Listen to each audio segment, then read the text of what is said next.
So for some reason, I have accumulated like dozens and dozens and dozens of books about Buddhism, even though I give them away as quickly as I can.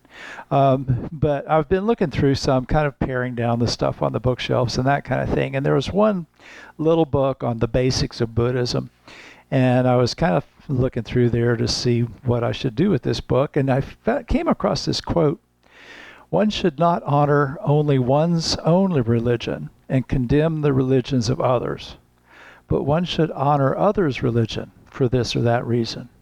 And in so doing, one helps one's own religion to grow and renders service to the religions of others too. In acting otherwise, one digs the grave of one's own religion and also harms other religions." So that quote was by Asoka, or Ashoka, depending on what ancient Indian person you're talking to, who was a great ruler in India. And I'll talk more about him in a few minutes, but that quote was inscribed on a pillar, much like that one. And it kind of sums up what I think is really interesting about Asoka and Buddhism's role with regard to other religions and things like religious tolerance. You know, people will ask me sometimes about how to get along with people who in their families who are not Buddhist and don't really understand what they do, and how do I, how should I think about other religions, and can I do two religions at once, and things like that. So let me be clear. I think Buddhism is the best religion. If I thought some other religion was better, I'd practice that religion. But I think Buddhism is the best religion for me. And I can't know if it's the best religion for you. I don't think it's possible to say for sure that one religion is good or another bad. There are people who do that, but I think those people generally are allowing dogma to cloud their minds. And so I was talking about this one Wednesday night, one of our meetings, and somebody quoted this phrase to me. It said that this gives them a lot of inspiration. "By not holding to fixed views, the pure-hearted one, having clarity of vision, being freed from all sense desires, is not born again into this world." So that comes from a very famous sutra called the Metta Sutta. And this sutta starts out by saying, "This is what should be done by one who is skilled in goodness and who knows the path of peace." And then it goes on to talk about basically practicing, developing loving kindness, goodwill for others. And this phrase, skilled in goodness, I think is really key here. And so it ends with this idea that we should be free from fixed views. So being free from rigid views then is a skill that should be practiced. And I think a lot of people kind of miss that. Even a lot of Buddhists that I talk to miss this idea that freedom is a skill we can develop. We can all develop it. So there are some relatively unique things about Buddhism, and among them is the idea of religion as a practice, not so much as a belief system. And another is that Buddhism is generally friendly toward other religions. This is actually true of a lot of religions, not all of them, but a lot of Asian religions particularly. The idea that you would have a religion and this is my religion and, discounting all other religions was kind of not really a thing until a few hundred years ago. And so there's a lot of tolerance between religions in the East. The Buddha didn't mind confronting other religious teachings and talking to other teachers, but he was always friendly and respectful about it. So he saw people who were practicing spirituality as being seekers of truth. And so if he could help them seek the truth, then he would do that. But it wasn't about saying, well, this is what I teach and this is true and nothing else is true and this is the only thing that's got any value. It was, okay, so let's look at what you're thinking and then let's kind of dig into that and unpack that and see where that goes. Historically, this king, Ashoka, played a big part in making Buddhism tolerant within the context of India, and at times even supportive of other religions. He ruled over a big part of India beginning around 265 BCE. So this is 200 to 250 years after the Buddha had died. He was an interesting guy. He was originally a very ruthless king. He set out, he was going to conquer all the lands around his and unify everything that he could. And so he went out to do this in a very bloody way.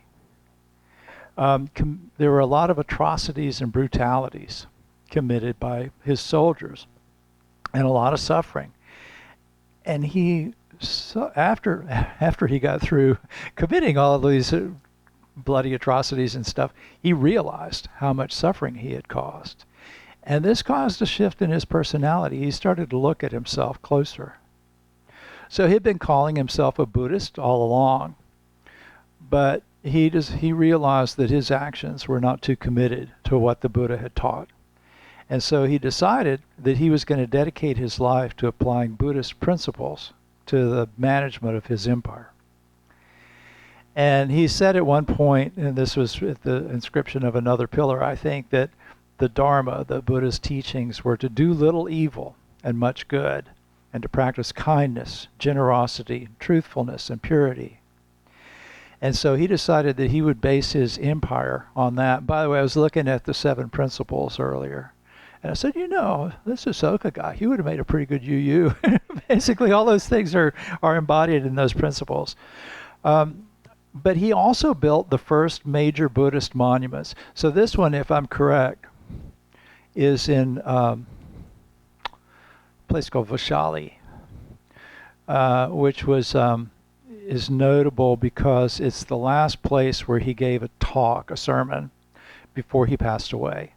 It's also, so it's about 6 or 7 years after his enlightenment. He'd gone home and, kind of visited with his family and stuff.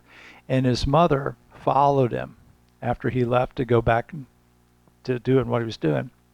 And she followed him there and asked for ordination. And this is a whole other talk, but he refused at first, and then he decided he would, and he ordained his mother and a whole bunch of other women who had accompanied her.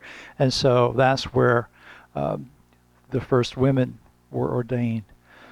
The lion, so that pillar is probably 3 stories high, somewhere in there.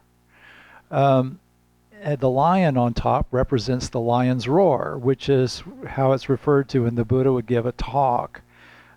Is the lion's roar, the lion being the sort of the loudest animal in the jungle. So that's where the Buddha would talk. So Asoka went around, put up these monuments at all these places where the Buddha had done significant things, and decreed that these places would be preserved. And so a lot of the pilgrimage sites and so on are still marked based on that. And most of those pillars had crumbled and been buried and that sort of thing. That particular one is one of the few that was found and restored because it was completely intact. But in addition to that, he adopted a policy of religious freedom. And he encouraged followers of other religions to increase their worthiness, the worthiness of their religions, which is, I think, is kind of an interesting way of looking at that. If I can be supportive of someone else's religion, it increases the sort of the goodness of that religion. That was his approach to that. It was interesting. He would also go out, the king himself would go out to rural villages and stuff and talk to them about the Buddhist teachings. And he went to a lot of effort to identify people who were suffering and to look after their needs. So he established this system of what he called Dharma ministers, whose job was to go out and look out for the needs of people who were suffering. And people, including like women, and people who lived in rural communities, and people in the countries that were close to his empire that maybe were not doing as well. He had trees planted along roadsides to provide shade for travelers. And he ordered wells dug so that people would have plenty of clean water, created rest houses for people who needed shelter. So he was really quite dedicated to not just to ruling a country, but to providing for the needs of the people who are there. He issued edicts encouraging vegetarianism, but more importantly, prohibiting cruelty to animals. And he founded hospitals, but also veterinary hospitals. So he died in 232 BC. It's in the 38th year of his reign. And he had said, one of the things he left behind, and it was an inscription at the base of one of these pillars, that the king did not consider glory and fame to be of great account, unless they are achieved through having my subjects respect and practice the Dharma. And whatever efforts the king makes are only for the welfare of the people in the next world, and that they will have little evil. So we know a lot about how the teachings influenced his policies, because where he put these pillars, his edicts would be posted. And so that's a lot of what we know about him, we know because of those things. So he was a devout Buddhist, but it's pretty clear that he was a fan of religion in general. He seemed to recognize that spiritual teachings had the capacity to help people connect to something greater than themselves and to communicate the values that help societies function well.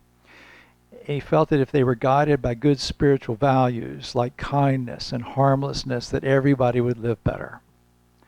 And I think that's not a bad way to deal with other people's religions, to honor others' religions for this or that reason, for whatever you could come up with that was honorable about that religion. You should point that out and you should observe it. And in so doing, one helps your own religion to grow and renders service to the religions of others. Imagine if that's the way we approached religious tolerance in the world today. And it's also very practical. When you encounter a dogmatist, you're not going to change their mind. So you might as well be kind and generous toward them, and then they'll go, oh, those Buddhists, they're pretty nice people. Or those UUs. Which, when I was here last time, I kind of overheard a conversation between the pastor over there and someone here, and this sort of coming together being something that really has enlightened each other about what you are and what you're about. So Buddhism has long tended to coexist with other religions, not always in peaceful ways. Some of you, I'm sure, are aware of the persecution of Muslims in Myanmar and things like that. But there's no imperative in Buddhism to convert other people. The Buddha did convert others, and Buddhist missions exist and things like that. But the defining principle is the thing we call ehipassiko, which means see for yourself. And there's a very traditional recitation that goes back to the Buddha's time. Swakato Bhagavata Dhammo Sanditiko Akaliko Ehipassiko Opanayiko Pachatam Viditabo Vinuiti, which means the Dharma is well expounded by the Blessed One to be seen here and now, timeless, inviting for all to come and see. That's that ehipassiko. Pertinent, to be seen by the wise for themselves. And so that's the other thing, to be seen for yourself. So it's not about listening to me and you go, oh, okay, this guy said this thing, so I'm going to believe that. You see the truth for yourself. That doesn't mean you just figure it out on your own. Teachers are important, but their role is to show you the path so that you can see it for yourself, not to teach a dogma. Buddhism is kind of a two-part process. It's not dogma and dictum. We're not told what we must believe and what we must do. It's doctrine and discipline. There's a body of teachings that embody the principles and the practices by which we can live compassionately and develop wisdom. It's very dangerous, I think, to claim that your religion is the only true religion. For one thing, that's a really good way to alienate people. But also, it's not good for your mind to cling rigidly to views. I meet a lot of people who have been abused by dogma or dogmatic people in one way or another. And they may say that they've been harmed by religion or religious views, but it's really not the religion that does the harming. It's the clinging to wrong views that commits the harm. So people of other religions might have their own path, but maybe something that you say or an example you set will help them live better. So I often get people asking me how to practice Buddhism along with another religion. In fact, what inspired this whole talk a while back was that somebody said, "Can I be a Buddhist and a Catholic at the same time?" And I said, "Yeah, we don't have any problem with that. Catholics might, but we have no issue with it." But there are things sometimes when you try to do that are kind of hard to reconcile. So one of our core teachings is the principle of anatta, of not self.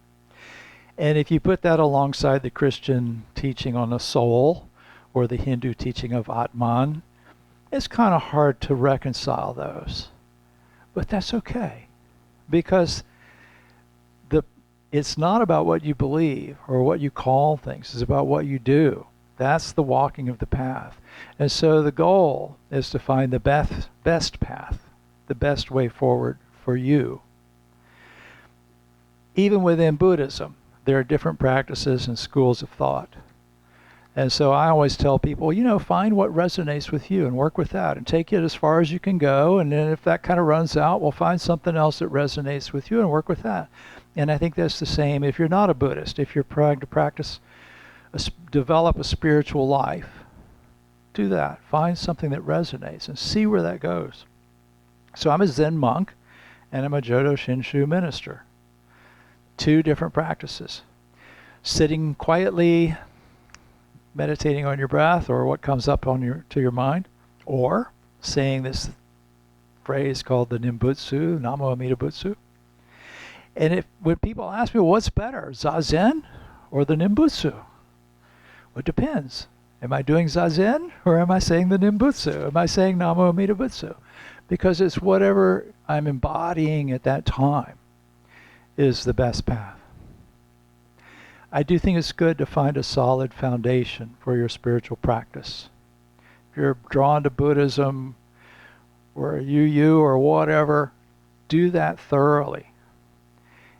And then you can be informed by other teachings without being distracted or diluted by them.